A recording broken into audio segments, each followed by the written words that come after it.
"Who says I love you?" I exclaimed in a white-hot rage. "You were just some boy who made me laugh at a party once, and now I hate the sight of you." My husband stiffened in shock. I could tell that mentally, he just got punched in the gut. Hard. Unfortunately, in his mental state, he wasn't looking where he was on the road. He didn't see the corner curb. Our car flipped like a helpless turtle. There was a loud crash.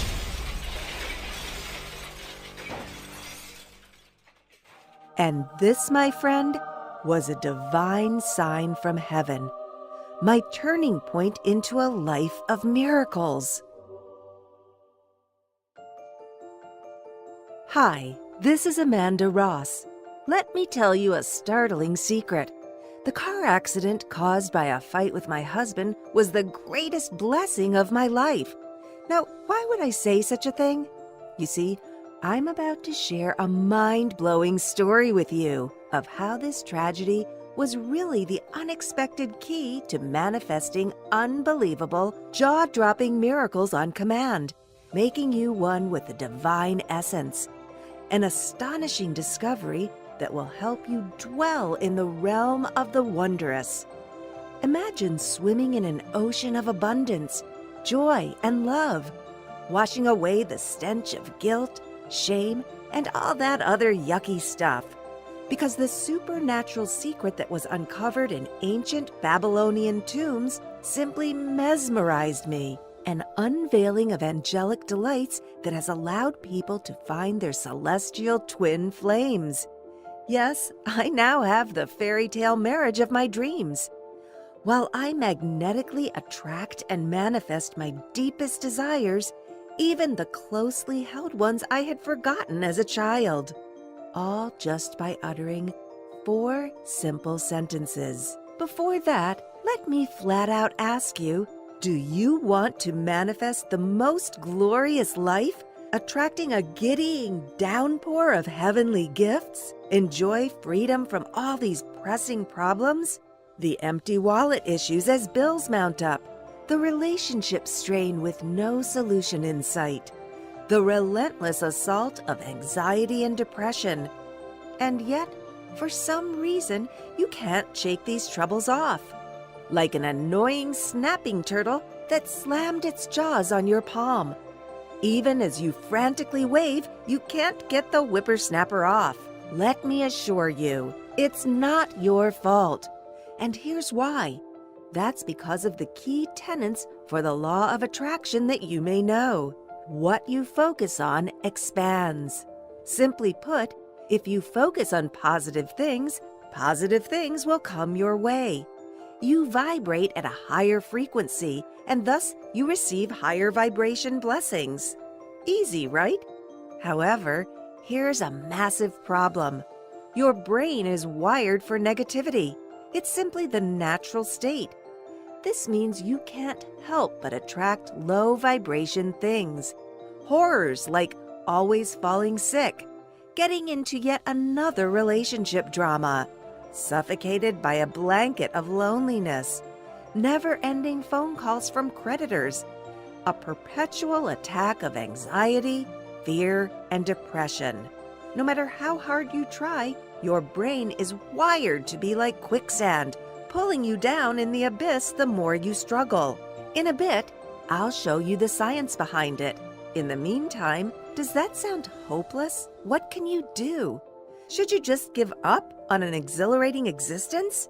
The answer is a resounding no, because here's the good news. There's a startling principle called vibrational wings contained in the dusty annals of ancient sacred scriptures. It's a hidden mythical mantra that acts like a magic jetpack.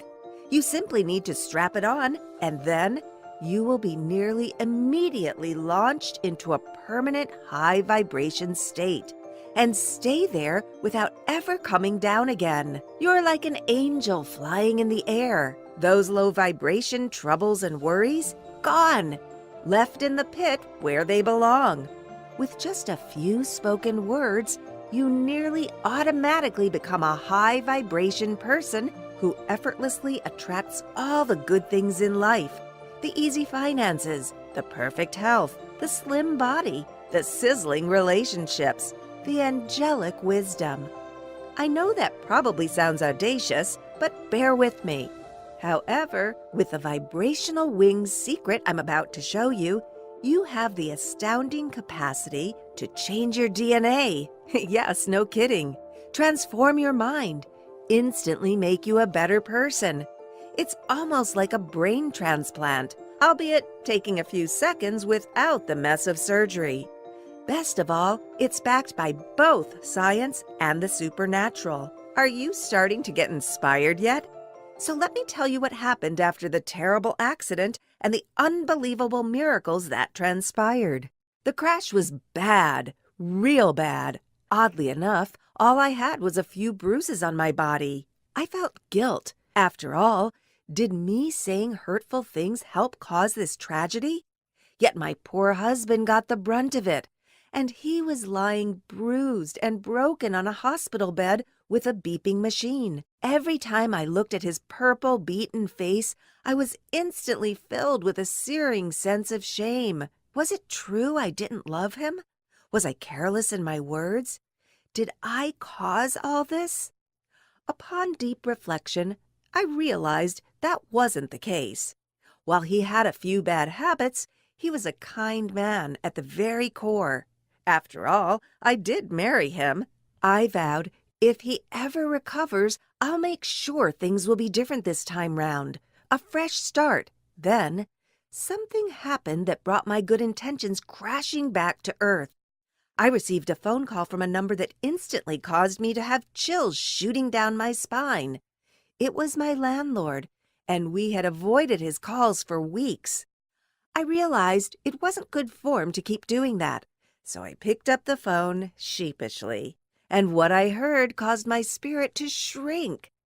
To my dismay, I learned my husband did not pay rent for nearly 3 months. And if we didn't do anything, we'd be evicted in 11 days. 3 young kids, a husband in the hospital, me being a homemaker with no other source of income. What horrible timing! My head was spinning at the bad news. But before I could collapse helplessly in tears, I left the hospital to gather my thoughts and breathe in some fresh air. And then something remarkable happened. It's this very thing that can empower you to manifest miracle turnarounds for your crazy situations at will. Manifest freedom from anxiety and depression nearly instantly. Manifest the most loving, fulfilling relationships with no more disappointment. After walking aimlessly for a few minutes, I came across a rinky-dink secondhand bookstore. The rundown signboard said, "Heaven on Earth." That struck me as funny since it looked so dilapidated, a curious historical oddity amongst all the modern streets. Pearly gates with streets of gold, this ain't. And here's the crazy thing. I'd never seen it before. Yet, I was absolutely drawn to go in. It was almost like it possessed a magnetic attraction. Beyond possessing swollen eyes drenched with tears, I wasn't even much of a reader at that time. As if I was following a prompting by the universe, I entered. Amidst the old, dusty tombs, manning the counter, I saw a handsome blonde young man dressed in this weird color of cobalt blue. Here I was thinking, what is such a good-looking young man like this, with such a radical fashion sense and chiseled good looks, working in a dead-end job as a second-hand bookstore clerk? He looked up and smiled and said, "What's your name, dear?"